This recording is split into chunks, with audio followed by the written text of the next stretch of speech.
Not eager for the chase, Heim? I thought it best to rest him, sir. He went lame last time out. Resting yourself, I think. No, sir. I think yes, sir. I'll see you gentlemen at breakfast. Yes, sir, General.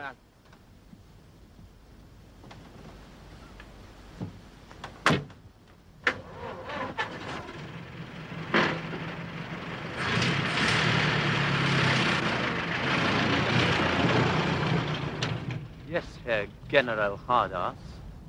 I think that soon we shall all be lame.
Hauptsturmführer. Oberleutnant. How was Paris? Refreshing. The SS got all the luck. You want to transfer? An old dog like me doesn't learn new tricks so easily. Besides, I'm not a member of the party. You should be, Kluger. Could be of use to you. Perhaps. No, there's no question of it. I will see to it for you. Reinecker. Hmm? I do not want a transfer. To join the party, Kluger, is to demonstrate one's loyalty. Oh, you think I need to do that? I think we all do. Not you, surely, Reinecker. All of us. Even the Feldkommandant? Good morning. Good morning, Herr Major. And what is this thing that he and I should or should not do? Join the Nazi party. Thank you. Me join the National Socialists? Reinecker seems to think we should all. What for? He says... I think I'm capable of speaking for myself, Oberleutnant. Good morning, gentlemen. Good morning, Herr Commandant. Reinecker is going to tell us why we should all be party members. Oh, yes? It was an inconsequentiality, Herr Major, between Kluger and myself. An inconsequentiality, Heineken? I can scarcely believe you capable of such a thing. The Herr Major is pleased to jest at my expense. The Herr Major is pleased to jest, but the cost to you, I should think, is not very great. Depends how seriously one takes oneself. Ah, pigs again. They mean to keep us on our toes. But today we shall need to be. Today? Today, Herr General der Infanterie Erich Müller, comes to honour us with his presence. I'd forgotten. Forgotten? I'm dismayed to hear that, Otto. Is it social or professional, or don't we know? Bit of both, I should imagine. It's professional. Oh, really? His visit is in connection I with should the... prefer to hear the reason from the Herr General's own lips, if you don't mind, Klaus. Is that cream? Top of the milk, I think. If you'll excuse me. Of course. Thank you. Otto, you have been bear baiting again, I think. Me, sir? I see that you have. Yes, as a matter of fact, I would have thought party membership a somewhat injudicious subject for badinage. It arose quite casually. With the SS, very little is casual. Reinecker was merely making the point that to be a member of the party is to demonstrate one's loyalty. And do we conclude that the obverse is equally true? Right so. My old Friedel is right. It's a subject best avoided. Certainly in the mess.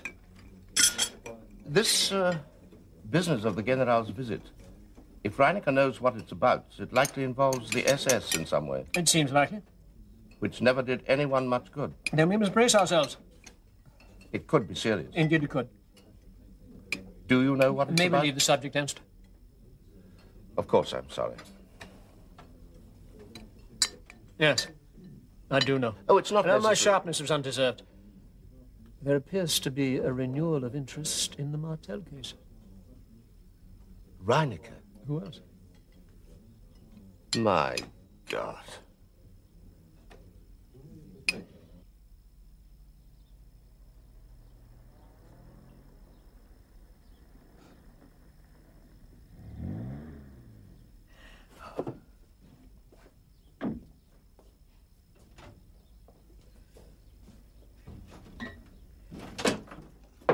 Morning, Olive. Gracious, is that the time? 9:15, on the dot. How many have we got this morning? 7 in the waiting room so far. Worse. They were already queuing up at my place. Wouldn't it be much easier to close this surgery and our people come over to you? Not really. Less effort for me to come to them than the other way round. At least so long as I can run the car. Besides, helps to keep the practice going. It is good of you, John. Philip will be so grateful. Nonsense. He'd do the same for me. Anyway, it's a small return for all he's done for all of us these last 18 months. How are they treating him? Have you heard? This came yesterday. It's the first I've heard. Cherche Midi Prison, Paris. Conditions acceptable, food adequate. In spite of Betty Martin, I'm in good shape. Won't be long now till I see you again. All my love to you and Claire. All my eye and Betty Martin, eh? What it means is that conditions are terrible and food, starvation level. Well, it's unlikely to be quite that, I should have thought. And he does say that in spite of it all, he's in good shape. Yes. Would you like some coffee? I'd love some coffee. Oh, but you're about to eat. No, I'm waiting for Claire. She went out early. I expected her back an hour ago. I do hope nothing's happened. Claire? Oh, no. Very capable of looking after herself, that one. I think there's more barley in it this week. Yes, I scarcely ever have to prescribe a laxative when I know the coffee's made from the acorn. Oh, John, you're joking. Aren't you? Very good. Are you all right? Me? Yes. Why do you ask? Are you worried about something? Of course I am. He said he's all right. Yes. It's Claire. She's become very, very distant. You mean uncommunicative? Yes. You say she's become like this? Well, I've noticed it over several weeks. But you get on well enough. Oh, yes. She's what, 24? She will be in June. She got a boyfriend? Well, the Germans sent him to prison with Philip. Oh, yes, of course, that's right. Young Porteous from St. Saviour's. She blames herself. Not for them being sent to prison. Was she at all to blame? Do you blame her? Yes, yes, I do. Better start surgery. She's still working in the hospital at the almoner's office, isn't it? Yes. I'll see if I can have a word with her. I'm down there tomorrow. No, it's all right. I'll make it very casual, don't worry. Thank you, John. It'll be nothing. You'll see. Yes, me being fanciful. Oh, I almost forgot. Mrs. Sellers asks if you'll go and see her. She says she's got dropsy. She's got edema of the legs due to malnutrition, like a good many. I hope you're eating enough. I can't have you getting ill. Oh, I'll get what I can. I could give you a note for some brandy. No, there are many much worse off than they manage. But thank you, I shall be all right. You sure? I'm far too busy to be ill. That's the ticket.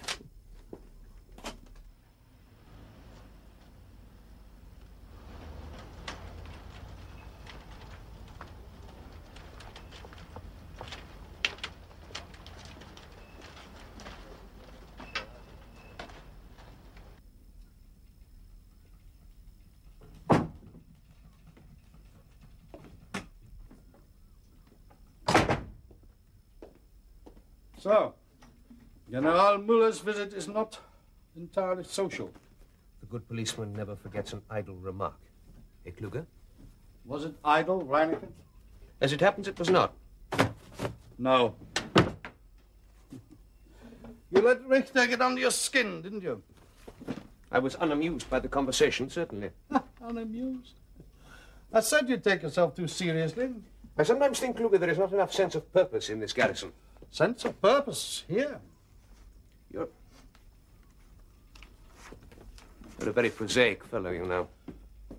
You may have a mission to accomplish, Reineke. I merely have a job to do.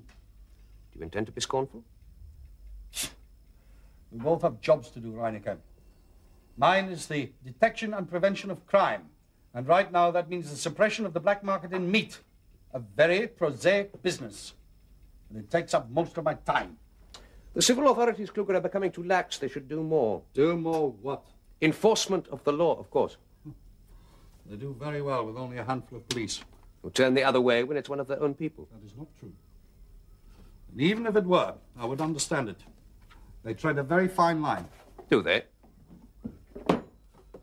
What is it you want, Reineke? An active resistance? So that you can come down hard on them? Things are too easy, Kluger. For them or for us? For both. You'd like it in Holland, wouldn't you? Where there's no civil administration, only a military government. Then you could come down hard on them all the time.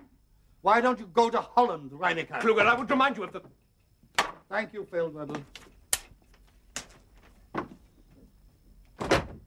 There are going to be changes, Kluger. Slackness will not be tolerated. Berlin will not... Kluger, are you listening to me? You'll like this, Reineke.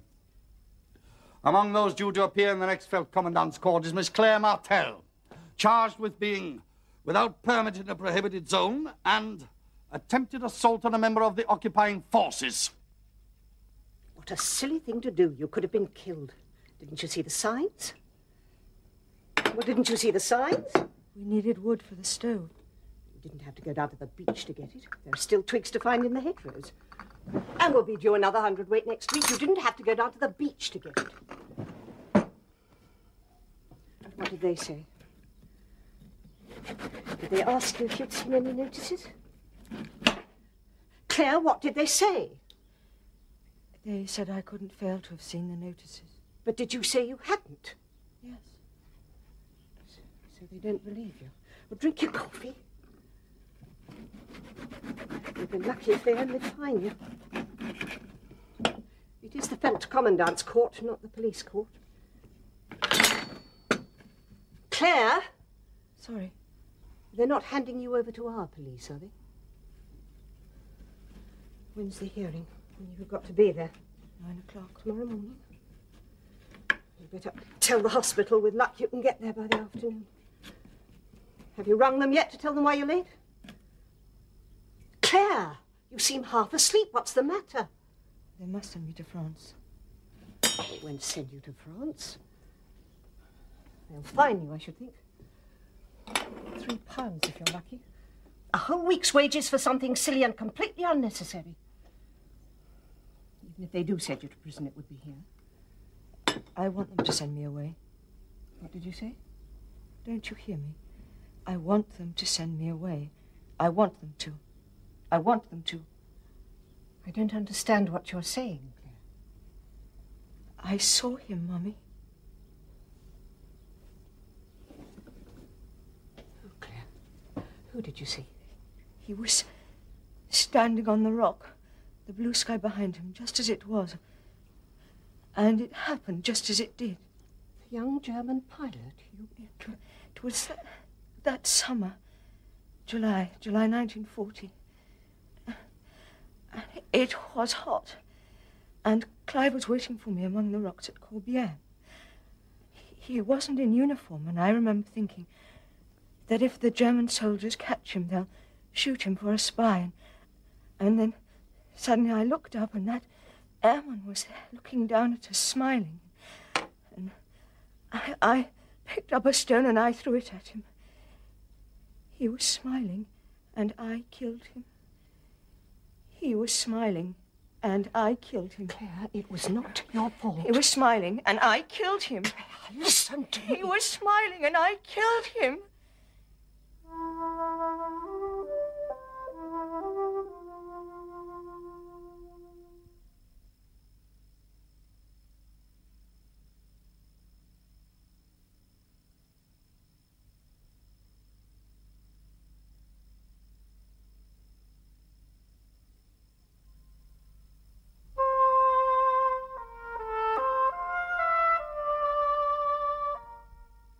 How did he know she was going to hit him with it? He said, with some justification, I think, there was no other reason why she should pick the stone up. But she didn't actually hit him with it. No. Didn't even try, apparently. Who made out the charges? Stubbs Feldwebel Mulders. Tell him to strike out the assault charge. Major, What's the problem? Reinecke knows. In the circumstances, would it not be better to proceed with both charges and dismiss the assault for lack of evidence? He's half an hour early. Damn him.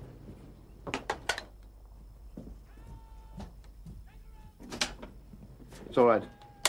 1,200 hours, his ADC said. It's deliberate. Hoping to catch us out in some imperfection. Luther sniffing after corruption. And speaking of sniffing after corruption, is this yours, Kluge? One of Reinecke's, I think, sir. My compliments. Perhaps he'd care to have it back. Oh, Kluger, we'll do as you suggest. Leave both charges on a sheet. Tell the Stubbs Feldwebel to put the girl up first. Very good, sir. Damn Martel girl in trouble again. What, Dr. Martel's girl? Yes. What is it this time? She was found in a prohibited zone. Oh, no. This time it was innocuous. With that girl? I thought you said there were 2 charges. Oh, the other will fail for lack of evidence. Assault on a soldier and the execution of his duty. Well, let's hope that it does fail. Come in. Good morning, Herr Major. General Muller. Good morning, Richter. Morning, Herr General. I wonder, Friedel, if I might ask you to look after my ADC. It will be my pleasure, sir.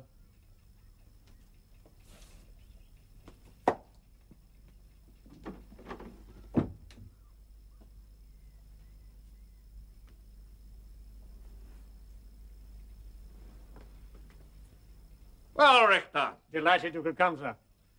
I pretty much left you alone since I've arrived. Thought it about time I had a look at you all. We are, of course, gratified by your confidence, sir, but honored by your presence. Nicely said, Richter, but it's been more a question of having more urgent things to do. Like trying to ensure that 16,000 Turk workers built the right fortifications in the right places. Will you stay for luncheon, sir? No, I've got to go over to Jersey this afternoon. And then a glass of schnapps. Later. The war goes well for us. In North Africa, Rommel's Panzer Army holds down the British. Soon he'll be ready to attack. In Russia also, we're building up to the next push. In the Far East, in Burma, the Japanese press forward, and soon India will be at risk. Here in Europe, we consolidate our conquests. The Fuhrer must be pleased, sir. I would say he has every reason to be, considering what has been achieved in what time. Meantime, those of us who are here in the Channel Islands... Here we do 2 things. We fortify and we govern. What is the purpose of conquest if one does not govern? And what is the point of governing if one fails to keep what one holds? If England should make peace, sir, we will surely hand the islands back.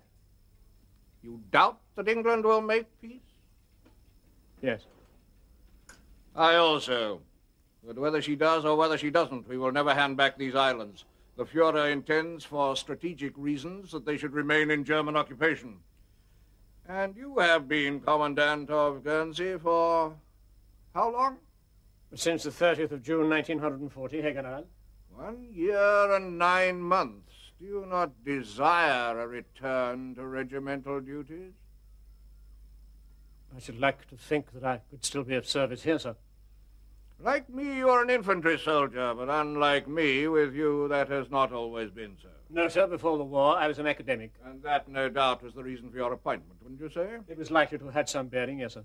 It is certain the special circumstances in these islands require special attributes, and not necessarily the straightforward military ones. Nevertheless, and however special the circumstances, the immediate military responsibility for both Guernsey and Jersey fits into a command structure which stretches through me to the military commander in France, and from General Stulpnagel to the Oberkommando der Wehrmacht, and from the High Command to the Führer himself, who is keenly interested in how we conduct matters in the name of the Third Reich. I make myself quite clear, I trust? Yes, Herr General. I am told you failed to prosecute a group of islanders caught spying. Yes, Herr General. Perhaps you will explain to me your reasons. There were two principals involved, sir, a young man and a young woman. They attempted to smuggle photographs of a new Elbing-class torpedo boat to a resistance group in France. At their first attempt, they failed. However, the young woman's father, Dr. Philip Martel, at that time the member of the island's emergency controlling committees for medical services, was due to travel to Paris to obtain medical supplies. The family's maidservant, who was also involved in the attempt, gave the doctor a letter which he said was a private communication to her brother, a seaman on the boat in which the doctor was to travel. Although in breach of the regulations governing censorship, Martel agreed to take the letter. When his luggage was searched at the harbour checkpoint, the envelope was found, and upon being opened, the photographs were discovered. Dr. Martel was entirely innocent of the scheme, but it would have been impossible to separate him from the rest. Had the proper charges been sent on to the military governor in France, a sentence of death would have been imposed. But that was not up to you to do. No, sir, that was up to you. Go on. Had Dr. Martel been shot, sir, the effects upon the civilian population would have been extremely bad, and our relationships with them made very difficult. You see, the wording of General Stulpnagel's proclamation was precise.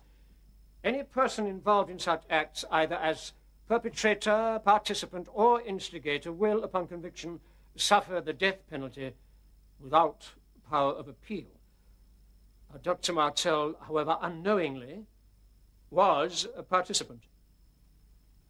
I therefore decided to sidestep the issue by preferring purely technical charges in the case of Martel evading censorship regulations, and in the case of the young man, Peter Porteous, violating defense regulations. Both men were sentenced to terms of imprisonment in the Cherche Midi. The maidservant was fined for a minor offense relating to censorship, and her brother was arrested in Granville for attempted smuggling. And the daughter went free. I would say, sir, that the daughter is a prisoner of her own conscience. And your obligation to inform me as your superior officer? It did not exist, sir. Not with respect concerning those lesser charges.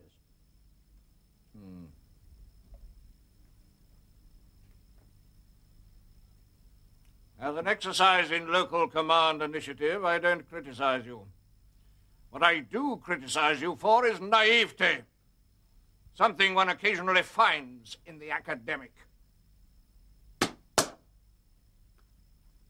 have an SS officer, Hauptmann Hauptsturmführer Reinecker, attached to your staff. Did you suppose an SS officer would have a similar attitude? I explained my reasons, sir. If they satisfied me, I had every right to assume they would also satisfy him. Why academics are sometimes naive, the reason is they assume everyone else to be as rational as they are, yes? An interesting hypothesis, sir. Hypothesis be damned, it's right! And you demonstrate the truth of it. You are wrong in what you did. Wrong in principle and wrong in practice. I did what I did, sir, because The best thing I can say about it is that you did the wrong thing for the right reasons, and that is the best I can say about it. You were under a duty to inform me. You had only just arrived in the island, sir, and I...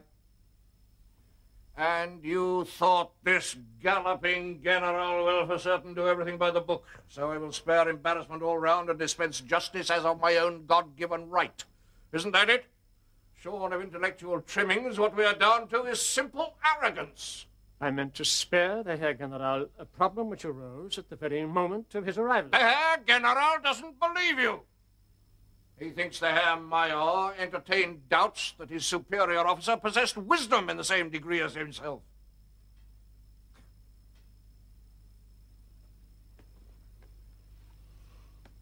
Duty and common sense required that you, the local garrison commander, should inform me, the newly appointed Commander-in-Chief of the British Channel Islands, of these particular offences and of all the background circumstances relevant to them. Had I been so minded, in the light of that advice, to interpret the matter judiciously to the military commander in France, I could have done so without the monumental embarrassment of some damned SS busybody reporting to Berlin behind my back. You would have done your duty, and justice and honor would have been served. But you hadn't got enough confidence in me, had you? You expect me to repose confidence in you? Is it a one-way process? The whole damn business has echoed round Berlin. I had not appreciated, sir, that it might develop in just that way. That is why you are a Major and I am a General Major.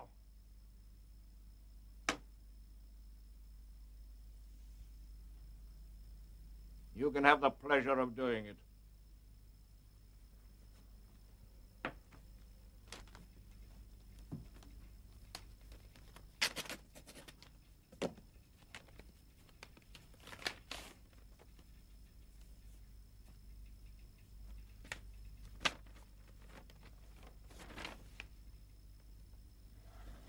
See, Reinecke is promoted to Sturmbannführer. Equal rank with you and Friedel. Evidently Berlin thinks well of him. I would not have thought that our backwater would be of so much interest to the SS, sir. Our backwater interests the Führer, and that which interests the Führer interests the SS. Is this a consequence of my handling of the Martel case, sir? Inevitably. Then perhaps it is time I return to regimental duties. You said you hoped you could still be of service here. What has changed, except the salt in your wound has begun to smart a little? If there is a lack of confidence... If there is a lack of confidence, you will be told. I will tell you. Until such time you enjoy my full confidence.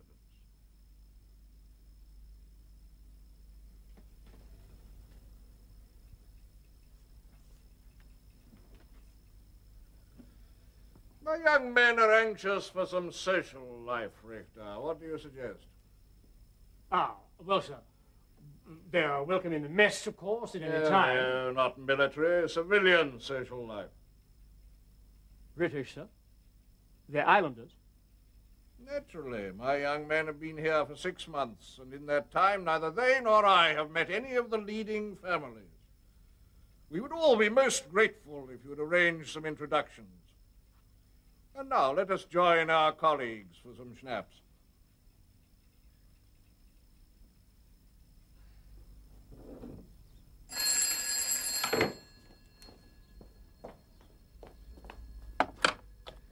Yes, Dr. Martel's house?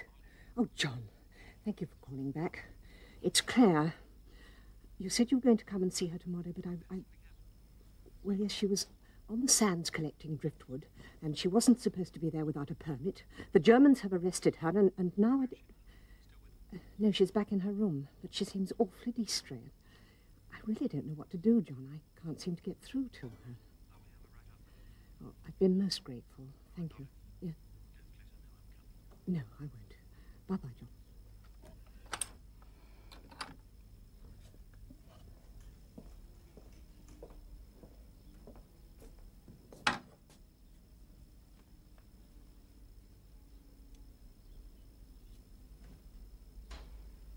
I say if a man wears spurs, he should know how to damn well ride. Wouldn't you say, Friedel? Damn well ride or ride damn well, sir? Huh? Oh, yes. Very good, very good. What's your answer to that, Heim? Better not to wear spurs than be damned either way, I should say, sir. I should say this young chap deserves some social life, wouldn't you? I think we all do, sir. The Commandant is going to see to it for us. Well, we do have a mess night once a month. Those things are not so much social life as bacchanalia. I mean civilized contact with the people here. We have tried, sir, but there was a certain amount of resistance. Well, that's only to be expected. It's up to you to overcome that. Let them see what kind of people we are. Must get to know them. Be good for them and good for us. Isn't that Capitan von Heldorf over there? Excuse me, will you? Gentlemen, if you will forgive me also. Is he serious about meeting the islanders? Perfectly. And you were to arrange it? It would appear so. I see. The Herr General seems most affable. Perhaps because he's the bearer of good tidings, Heineken. Indeed. For you, Heineken. For me, Herr Major? I am to inform you that Reichsführer Himmler has been pleased to advance you to the rank of Sturmbannführer.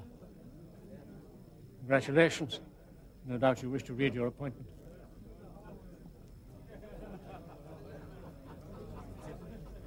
Sturmbannführer. An impossible situation. Unfortunately not. You know what I mean, Dieter. Indeed I do. A subtle revenge. Subtle? Well, revenge anyway. The Martel business. As I had supposed. Surely he can't have wanted this. No, I'm sure he doesn't. I'm sure he likes the SS no more than we do. He is the CNC here. He's also a divisional commander and an ambitious man. He's got his eye on an army corps. He's not going to risk that for bad relations with the SS. I see. And you have embarrassed him, yes. Well, if the British land now, what do we do? Send Reinecke to meet them. Ernst tells me the Martel girl is in trouble again. I'm afraid so, yes. Where is she now? Oh, we didn't take her. She's either at home or in the hospital. She works there as the assistant to the Armanoff. Ah, yes, of course. And she comes up when? Tomorrow morning. I'm concerned for the mother. With her husband imprisoned in France, this will be a blow. Perhaps I shall go and see her. But then the girl might be there. I would not object, Dieter. I'm afraid we must go, Herr Commandant. It's been our pleasure to entertain you. Perhaps we shall have the honor of entertaining you and Major Friedel over at Mount Duran. I hope so. Perhaps an early morning ride with the General and breakfast afterwards. I'm sure we can find a decent mount for you. I shall certainly wear my spurs.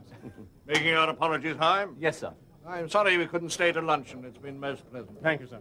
Goodbye, Friedel. Herr General? When were you last on a horse, Major? Years ago, sir. Do you the world of good. Shake you up, tighten the girth. Goodbye, Oberst. So? Heim. Herr Oberst.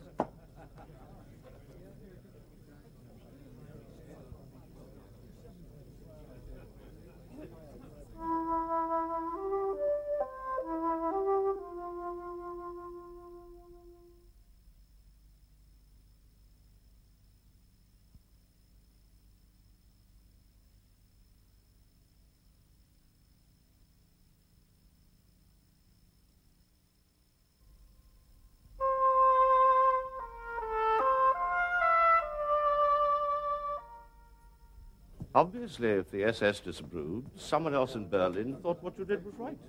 Thank you. I wonder if Reinecke knows about your own promotion. I should say the Herr General has left that one to me.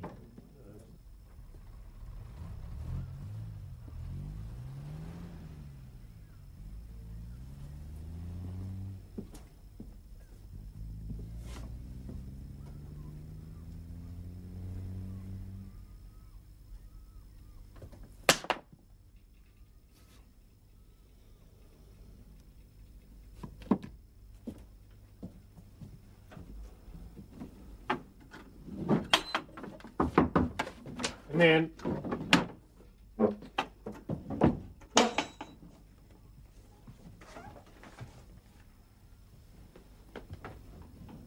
I do not disturb you, Major. Not at all. Major, I have felt it to be a problem for some time. And from now I think it will be bigger. The problem. What problem is that, Reinecker? I have had to share an office with Kluge since we arrived. Since you are both concerned with investigations of various kinds, and also we are short of space, that seemed perfectly sensible. It has not always been convenient, and with this disparity of rank. Ah, that has always been. There is now a difference of 2 ranks. Very well. I will ask the adjutant to find you somewhere. It will have to be in the annex. Well, that cannot be. Really? If anyone is to move to the annex, it will be Kluge. That cannot be. Why? Because we have to share this building with the civil administration of the military government. And Major Friedel, as Feldkommandant, needs Kluge here. It's deeply unsatisfactory. What is?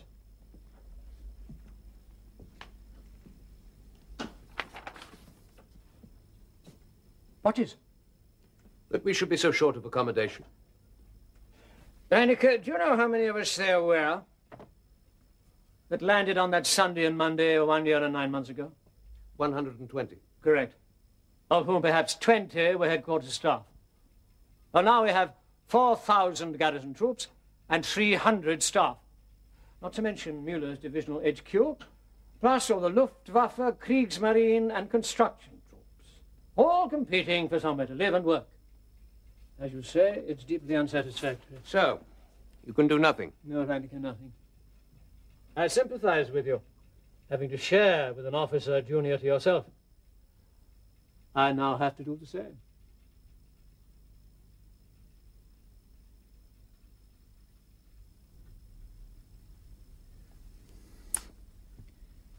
Any feeling of nausea in the morning? Silly question, really, but what about your appetite? You look forward to what little there is to eat. I don't want anything.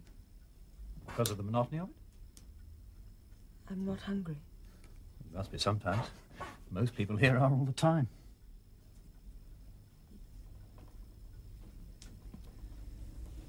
I think you've lost some weight. Are you conscious of having lost weight? You're not going without deliberately. You're not depriving yourself of food in order to leave more for your mother. I don't deserve to eat. Deserve? Well, we all have to live. In order to live, we must eat. Deserve is a moral scruple. To eat a physical necessity. I do not want to eat. Can you tell me why you don't? Claire, I'm an old friend. I'm not just a doctor. There's nothing for you to do. You went out very early this morning. Do you often do that? Is it because you find difficulty in sleeping? I wake to no hope.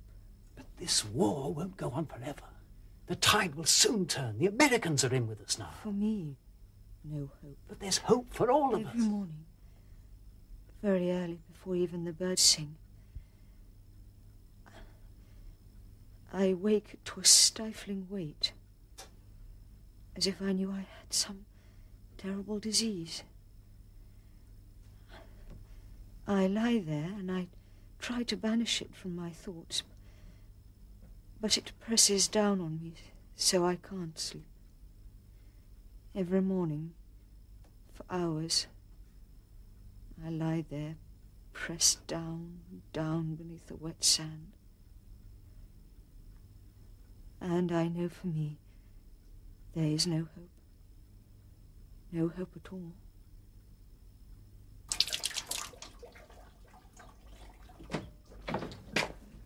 There's not much wrong physically.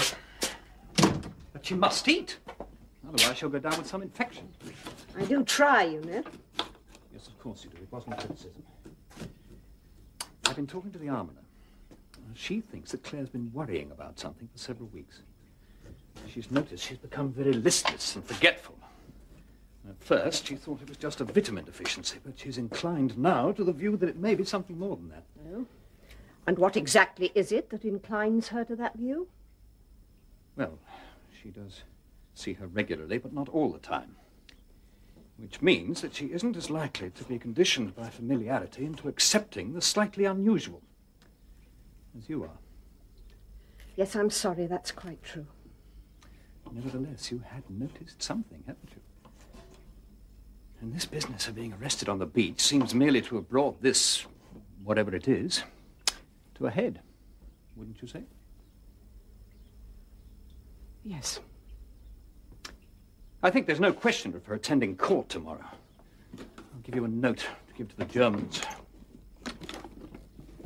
There's a degree of anorexia, and the sleep pattern is characteristic.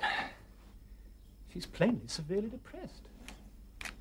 Is there a history of such a thing in yours or Philip's family? No, I don't think so. No?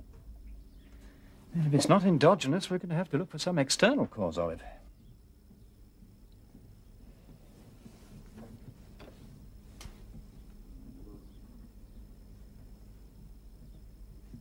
I know what it is.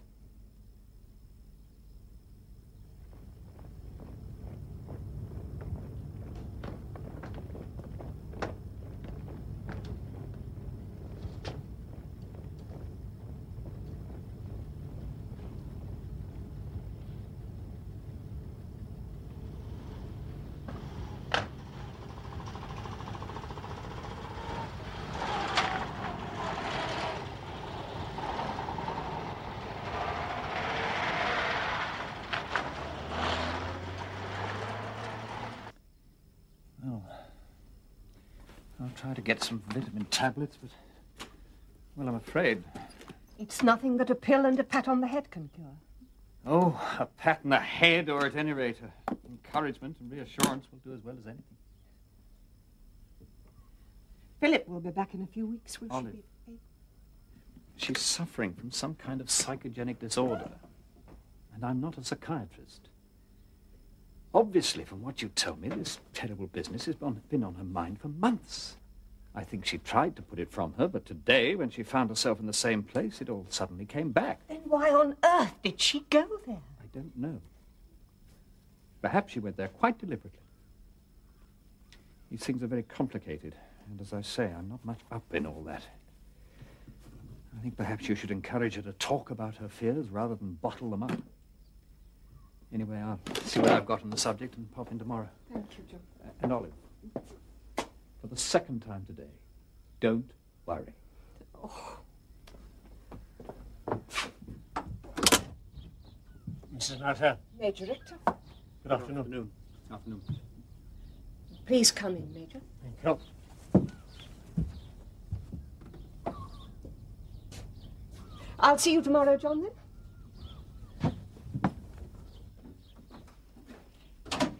My apologies. I rang the bell at the front door, but to no effect. No, it doesn't work. The batteries are... And there are no more to be had. No, of course not.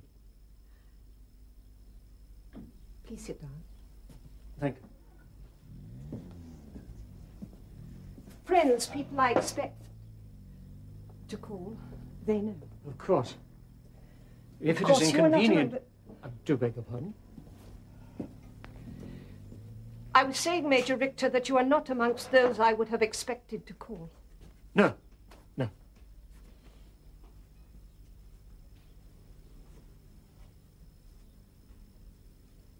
You were very considerate toward my husband. I regret that he had to go to prison, but it was unavoidable. I understood the circumstances. I'm here because of your daughter. I'm sorry she finds herself in trouble again, but you need not worry. It will be a fine only, and I wanted to say that you should not worry. Yes, everyone tells me I should not worry. They are right. It will be a fine, Mary, I'm sure of it. No, I don't mean that. My daughter's not well. I'm most sorry to hear that. Dr. Forbes was here to see her. He feels that she will not be well enough by tomorrow. She need not come to court until she is well enough. I was going to the commandant to hand this in, but perhaps... I will see that the Feldkommandant receives it. Thank you. Very kind of you, Major. I trust the indisposition is of no great account. Dr. Forbes will see her tomorrow. We must just wait and see. Her father's in prison, and also her young man. It's preyed upon her mind. The young, they are less able to be philosophic about these things. True. True. Well, there is no question of adding to her burdens until Dr. Forbes feels she is able to bear them. Thank you. I was about to make some tea of a kind. Would you care to? If it would not be an imposition, I would like that. Thank you.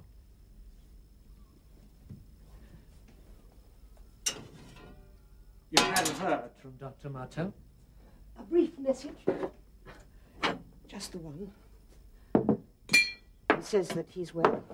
I'm very pleased to hear that. Yes, I think you are. I'm not sure I like it. Would you be happier with a more conventional attitude of hostility then? In a way, yes. It would be less confusing. Small kindnesses tend to cloud the issue. Which is what? That we are at war and you and I are enemies. And ordinary humanity has no place in it? As I say it confuses. Offering me refreshment, is that also confusing? Yes. For you or for me? Both of us, probably. Thank you. And nevertheless, I'm grateful. That is why it is confusing. Perhaps, therefore, it would render the matter more acceptable if I were to tell you that there is a more selfish reason for my being here. But indeed, what you have just said bears very much upon that reason. Some islanders have never ceased to express their enmity towards us. On the other hand, there are others who have always responded to gestures of friendship reciprocally. Now, I know there are many who will say that those gestures are illogical, sentimental even. Nevertheless, such gestures do mitigate the hostile reality of our presence here. Are they to be rejected? Well, I don't know how to answer that, Major. You must just do what you think is right for you. For oneself, that is. I hope the tea is to your liking. It is, thank you.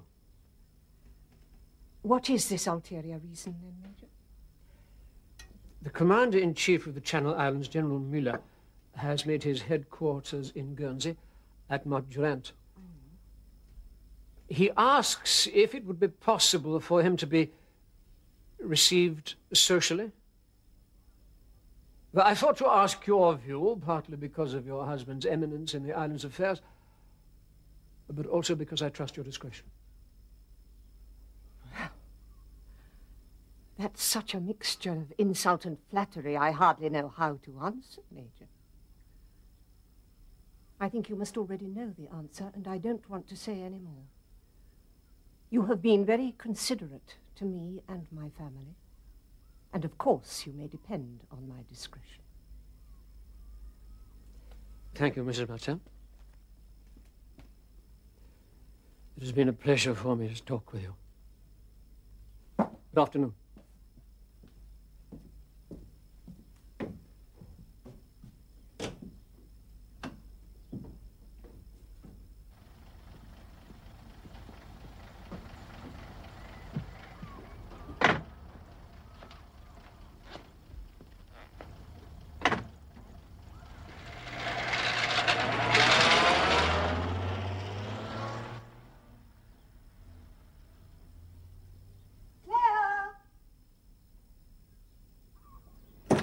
You might like another